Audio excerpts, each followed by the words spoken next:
Everyone's talking about AI, but most of what you hear is just hype. Theoretical use cases, vague productivity promises, tools that sound cool but that don't actually move the needle. Today, we're getting practical. Our guest is Kevin Shtofman, Global Head of Innovation at Cherry, one of the largest real estate data platforms in the world. Kevin lives in data. He sees how the biggest players in commercial and residential real estate are using the tech to gain an edge. But here's what makes this conversation different.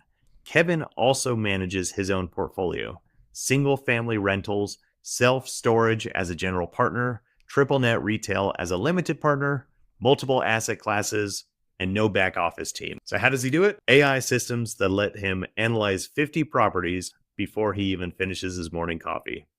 In this episode, we're breaking down the real-world AI stack Kevin uses, tools like NotebookLM, Gemini, and custom dashboards to help manage the complexity without adding headcount. So whether you're already investing or just curious how AI actually works in a high-stakes environment like real estate, this conversation will change how you think about data. If you haven't subscribed yet, now's the time. This is Beyond the Bid. Let's get into it. You're listening to Beyond the Bid, the show by Go First, where we share the systems, strategies, and practical AI for builders. Keep listening to learn how to win more of the right projects, boost profitability, and scale beyond the bid. All right, welcome back. Thanks so much for joining us. Today, we have a very special guest. Kevin Shtofman of Cherry is joining us to talk about all things practical AI in the world of real estate and commercial real estate investing. Thanks for joining us, Kevin. Yeah, excited to be on. Yeah, man. So we've had a little bit of chance to chat before we hit the record button, and I know you have a lot of things on your plate, lots of moving parts. One of which is you're about to move into a new house, so congrats on that. Pray for me. Yeah, I know it is no small undertaking, especially with kids. Yeah, some people enjoy moving. We haven't changed homes in 11 years. This is the first time. Oh, wow. It literally the home my wife and I bought together when we got married.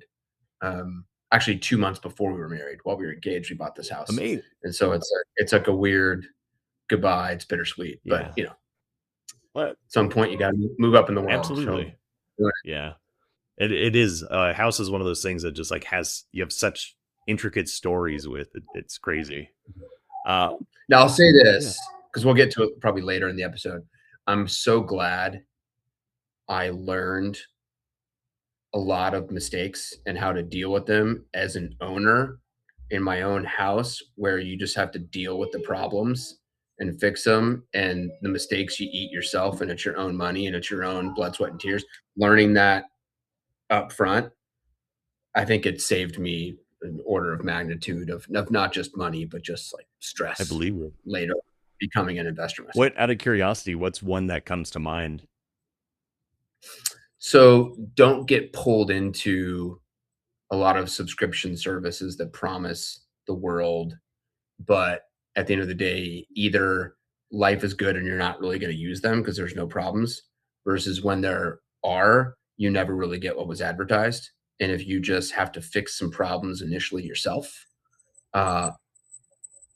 you probably do it wrong the first time, but you learn exactly how you were supposed to fix the problem. And that way, when a specialist comes out the second time, you know what smart questions to ask. Oh, absolutely. Yeah.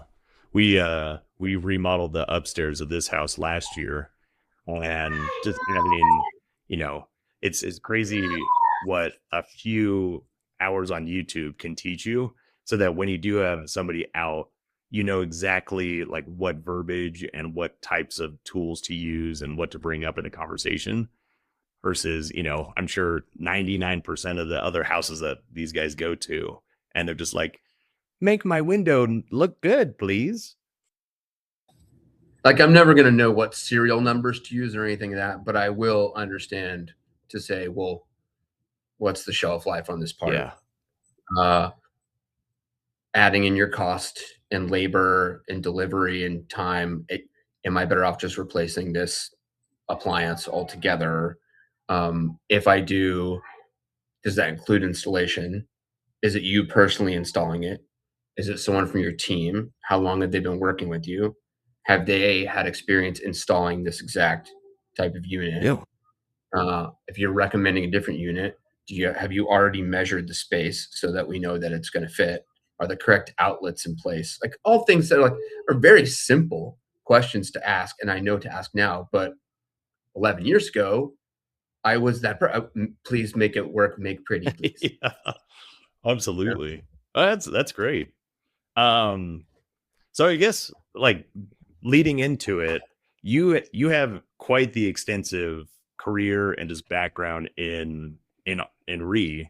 Coming from some of the largest companies in the space, and now you're basically on the more or less the cutting edge of real estate data.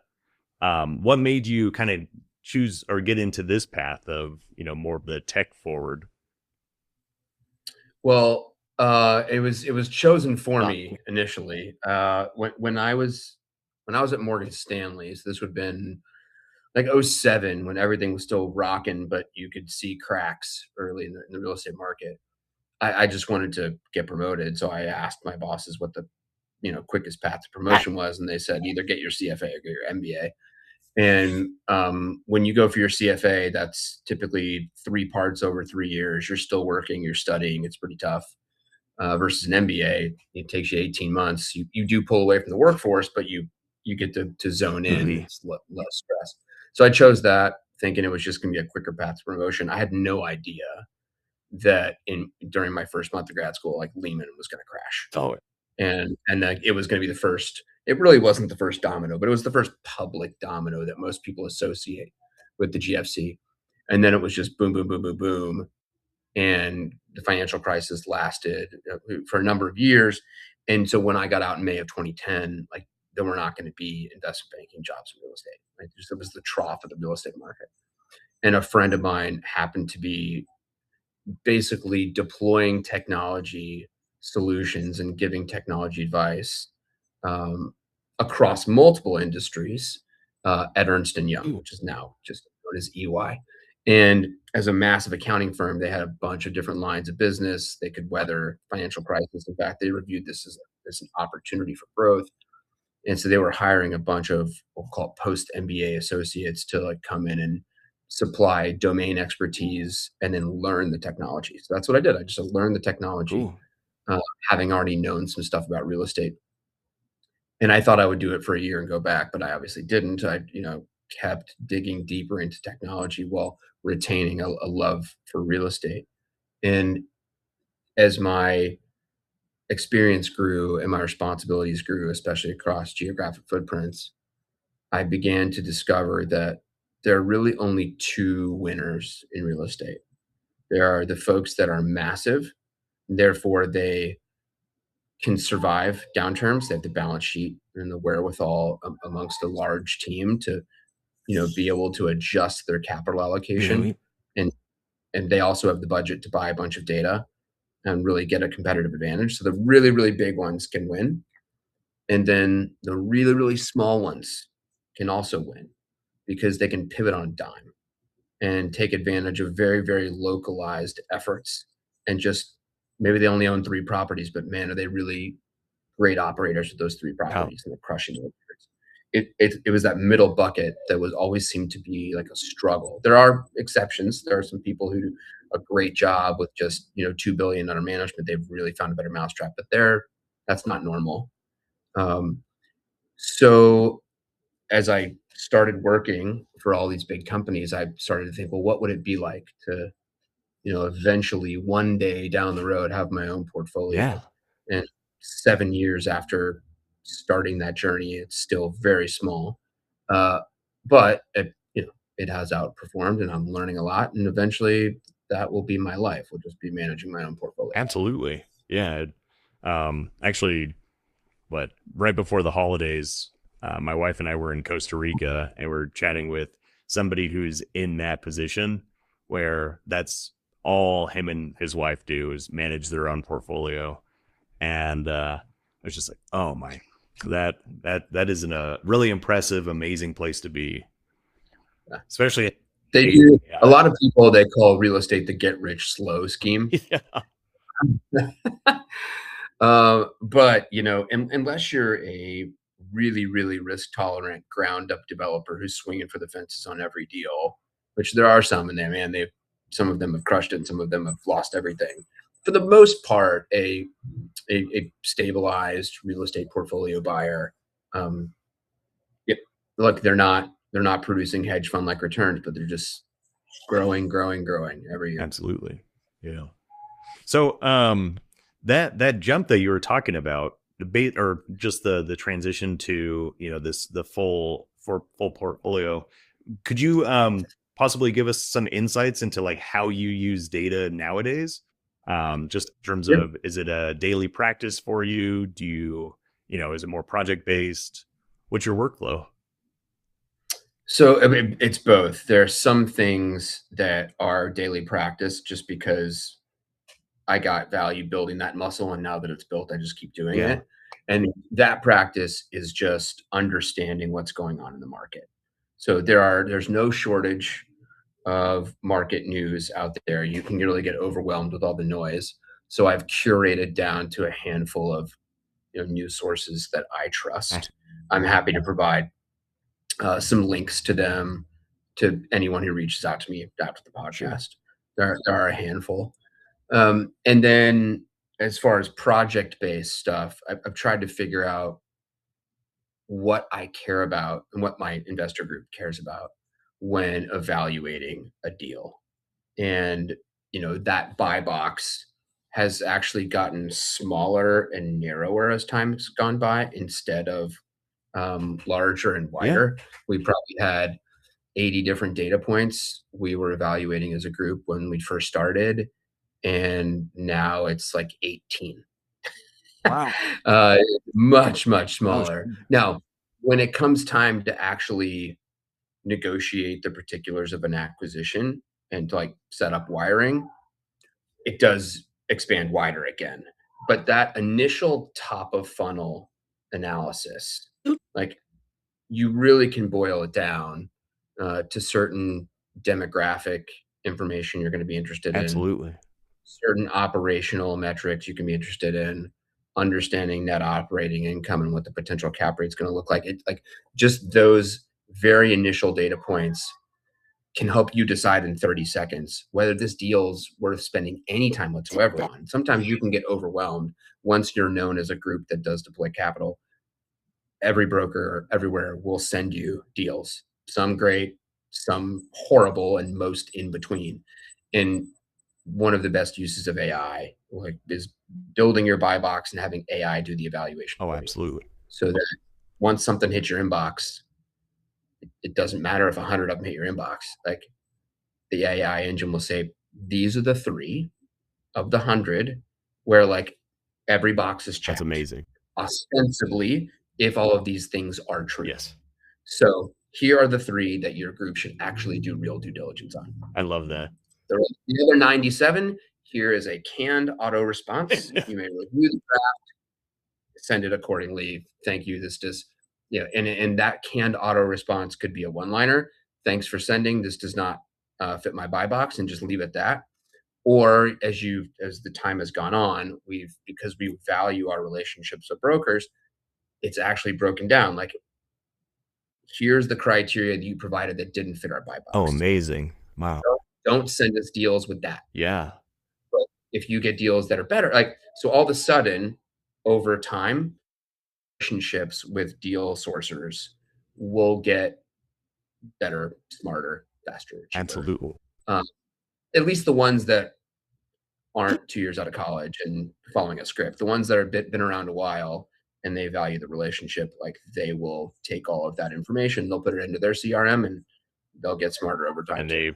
they hopefully have a way of taking that, your search criteria, plugging it into their, like you said, their CRM, and then it auto updates. That would be very, hopefully, And like right. That's none of this was possible 3 years ago, yeah. by the way. Like the most our most like at my day job at Cherry, like our most sophisticated large clients, right? Brookfield, Starwood Capital, Nuveen, Ontario Teachers Pension Fund, like they were using very sophisticated models and still are, but a lot of that analysis was manual. Maybe they had some robotic process automation, but most of it was just fingers on keyboard, people looking at Excel Yeah. models. It's only now today that a lot of this really can be systematized. Like AI has changed everything. Oh, absolutely. My favorite part about it too is, it's not just this often is I mean, it is magical, but it's not necessarily just here's a number and I won't show you any uh work behind it. You can literally ask it to show its work and show you the calculations and the formulas. And so if you need to, like on those three properties that it suggested, you can literally ask it, hey, go back and show me where the biggest risk is in your own formula. Yeah. It's really neat here. And I haven't, because it's so new, I haven't plugged any of this into Claude Oh, Cowork yet to figure out all that. But I'm hearing from a lot of people that even amongst where we are today, Claude Cowork is the next step change up in productivity and analysis and in contextual co-working. So I'm excited to dive into absolutely. it. Yeah. It's an incentive to get another Mac, if nothing else. Amongst the Apple versus PC war, I really I'll say this. I'll probably never become a pure Apple acolyte because I grew up as a Windows kid, Yep. but I've definitely become a more agnostic person just because like everything outside of my day-to-day computer is an Apple product. So just like the interoperability, the speed, efficiency, just had to learn. The one thing that I can't get past is like Office versus not Oh Office. yeah. That's still really tough. Yeah, absolutely. Anyway, I'm with you. We have, a few Apple products in the house, but then I'm literally using a server for this podcast because it's a gigantic heater that I built, so it's hard yeah. to let some things go, I guess. Of course, I'll say this. I don't know how technical most of your audience is. They're probably like me. They're like more tech curious and preferring to do the business side of real estate. But almost everybody probably has a Gmail account. I can tell you like how far Google has come since when they started with DeepMind and then kind of got out of the AI game and fell behind. Now they have fully caught back up. Like what Gemini can do with your email inbox, with Google Drive, where all of your files could be stored. And when I say files, that could be marketing circulars, operating memorandums, vendor invoices, tenant collections receipts. Like all that stuff can be just stored in your Google Drive. And then Gemini is telling you what to do next. You can analyze risk by creating notebooks for each property. And I mean, we can get into it, but like it That's just, the yeah, amount yeah. of detail that you can get into that you just really would needed to hire analysts or executive assistants or chiefs of staff for even 12 months Oh ago man, I mean, it's so different. I mean, it is like NotebookLM, in my opinion. I think it is the underrated goat in terms of AI usage with all Yeah. things. I use it as my CRM. I use it for transcripts and records and everything. And for those who don't know, like the difference between Notebook and Chat is basically Notebook won't hallucinate as much. It won't feed you false info because it will only provide information from the sources you give it. So if you have Yeah. a notebook that's designated info about a property, all records, your scope of works, everything, it will only tell you information based off of the inputs that you provide. So it's huge when you tie that to Gemini too, which is amazing. Yeah. But yeah, it is an amazing time to be alive to, for all things data inputs and just productivity. Pretty crazy. So you're talking about before I just nerded out hardcore. You were talking about basically your daily workflow around just taking these large data inputs and Yeah. uh, really how you make it actionable for you and your partners. So this really is going to depend upon size and sophistication. So our largest clients at Cherry came to us usually with the core problem of financial reporting. as like the main initial use case. It was like, I need to pull together data from my accounting system, my CRM, my capital raising tool, treasury tool, my marketing and leasing workflow, everything, and have all the information in one place so that I can provide consistent financial reports, whether those are monthly or quarterly or annual, to limited partner investors, to auditors, to tax consultants, to brokers and advisors, to architects, just creating one model to rule them all. So you could provide information to anyone you're engaging with as a real estate investor or Oh, owner. yeah. And it always started with core financial information, because if you could trust the consistency of your financial results, then everything could be built from on top of that. Because any actuals, you could then bring in underwriting. Okay, so how am I performing in my property today compared to what I initially had underwritten that was going to drive me to buy the thing in the first place, Amazing. right? Whether that's an industrial warehouse or a retail strip center or a multifamily community or self-storage community, or maybe a portfolio of multiple types of properties that you're buying all at once. Once you have actuals versus underwriting, the next logical conclusion is, well, like, what's the benchmark I'm being compared to outside of my own company, that if I'm asking for money, people are going to compare me to? Mm-hmm. So then it's underwriting Oh, versus actuals versus benchmark. And once you've got all three of those, you basically have an action plan. Any fund or asset or portfolio where you're outperforming that benchmark and maybe even outperforming your underwriting, you are rushing out to the market. You're telling everybody, look what we did. Give us more money so that we can do that in a more scalable way. And then any asset or portfolio where you are underperforming the benchmark or your underwriting, now you have a business reason to get the budget to go find out why. amazing. So figuring out what technology investments to make operationally to say, okay, what, you know, why is our economic occupancy worse in this building? Or why is our lead to lease timeline worse in this building? Or why is the loss to lease ratio in this apartment complex worse than it appears around us?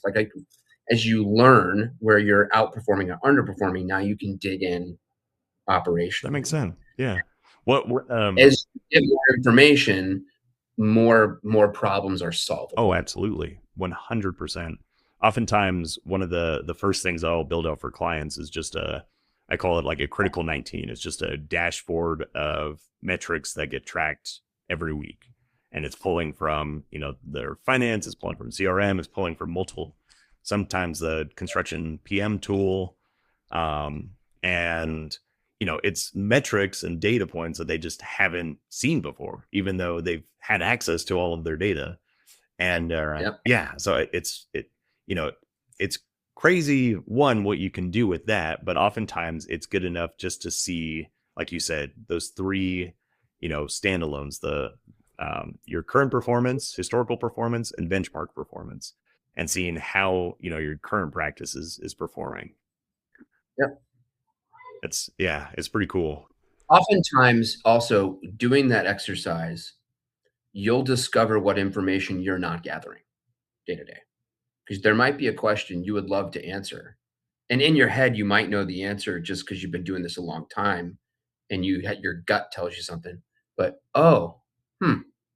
no, I didn't have that person fill out a guest card when they did a tour. Deal. I actually don't know their phone number. They entered their email address. That's all I've got. And the email address says the inbox is not it's not responding. I don't know how to get. I don't know how to reach out to them now. Did I gather the information in the first place? Absolutely. Yeah. Yeah. And that becomes more and more important as you own more than one property and you're no longer physically interacting with every individual that crosses your property. Now, with all this new technology, people can do virtual touring, so they can see your property digitally, Mhm. or they can do, if you're looking at like an apartment investment, if someone uses Tour 24, right, they're doing virtual touring themselves. It's self-guided. So they just go on your site and there's no agent. They're just walking around doing stuff. Well, what data are you gathering from that Oh, I love it. Yep. experience? What did they like? What did they not like? did they have any questions and you weren't there to answer them, but was there an interface where they could just talk to text all the questions they have that got saved in a Um, database and you could reach out to them later because they're probably asking some buying questions. that the Right? tool Tour 24 that you just mentioned, do they have any type of interface like that where it's, real time feedback? They do. And then of course enabled by AI, right? So there's basically a chat bot where you're talking to a chat bot, they're answering, we'll call them level one initial questions.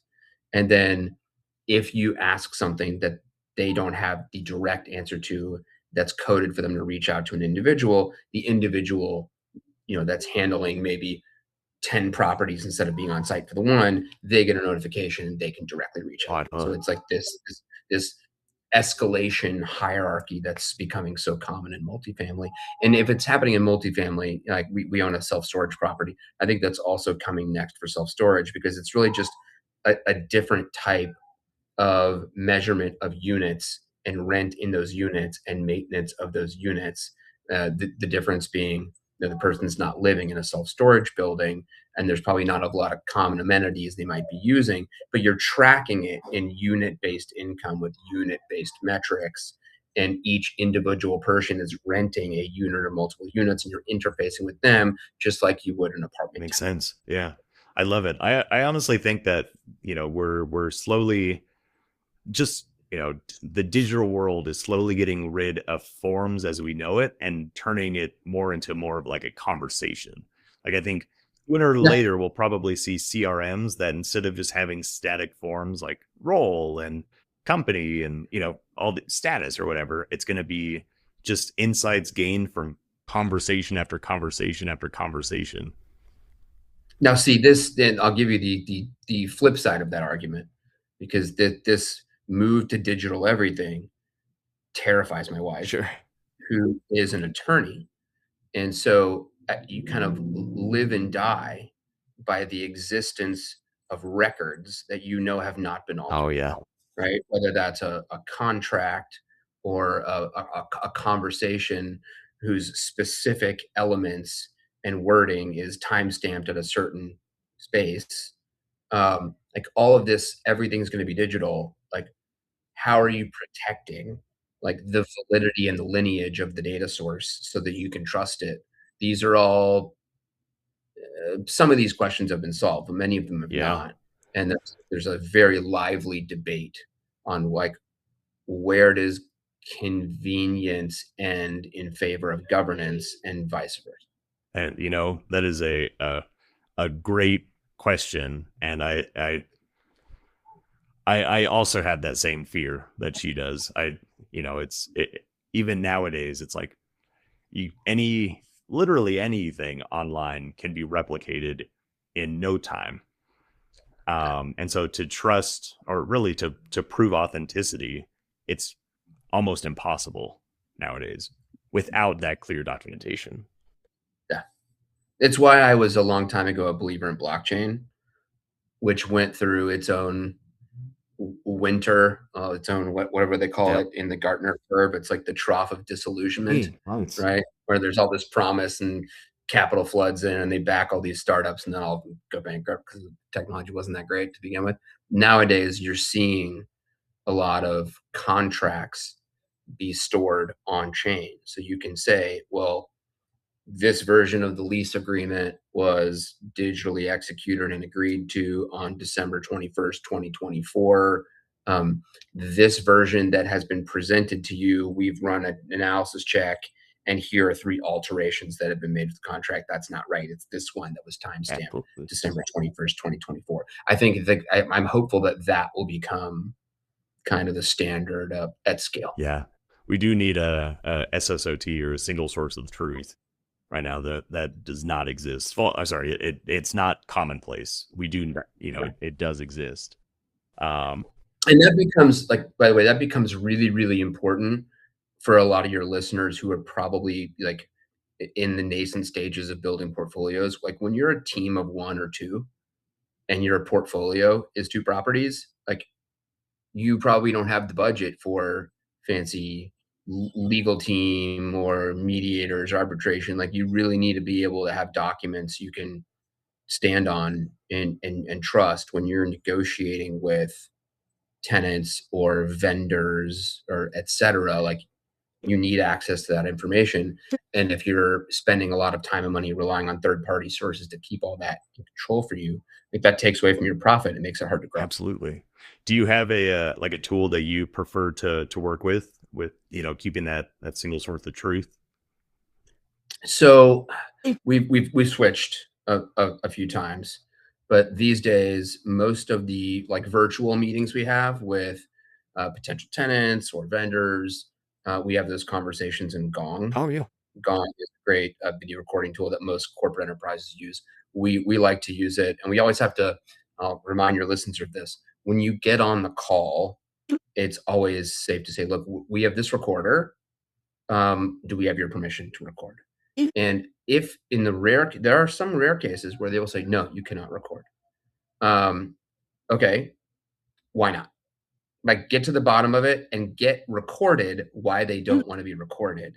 So then you have that as evidence. So then you can turn off the recorder, and then you're like trying to keep notes, and like that makes it harder. But like, just having a recording where you can pull out snippets when needed, almost nothing I've done personally like has gone to litigation. So it's more really about like providing a good tenant experience or having a good partner vendor relationship, right? Just having all that information there so that you can store the data. Mhm. Super helpful.